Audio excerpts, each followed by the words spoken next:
দেশ জুড়ে নির্বাচন নিয়ে প্রশ্ন, ফলাফল নিয়ে বিতর্ক, আর ঠিক এই সময়ে সাকিবের দেশে ফেরা। বাংলাদেশ ক্রিকেটে কি নতুন রাজনৈতিক চড়ে পড়তে যাচ্ছে?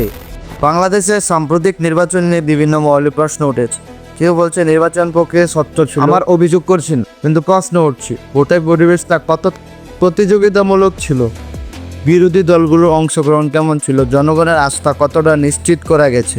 রাজনৈতিক অস্থিরতা যখন তৈরি হয় তখন তার প্রভাব শুধু রাজনীতিতে নয়, ক্রীড়াঙ্গনেও পড়ে। এই সময়ে সাকিব আল হাসান দেশে ফিরছে এবং জাতীয় দলে যোগ দিতে পারছে, যা নিঃসন্দেহে ইতিবাচক খবর। কিন্তু প্রশ্ন, বাংলাদেশ ক্রিকেট বোর্ড অর্থাৎ বাংলাদেশ ক্রিকেট বোর্ড এর নেতৃত্বে যদি পরিবর্তন আসে তাহলে কি হবে? বর্তমান সভাপতি আমিনুল ইসলাম এর জায়গায় নতুন কেউ এলে সেটা ধারাবাহিকতা নষ্ট করবে, নাকি নতুন সম্ভাবনা তৈরি করতে?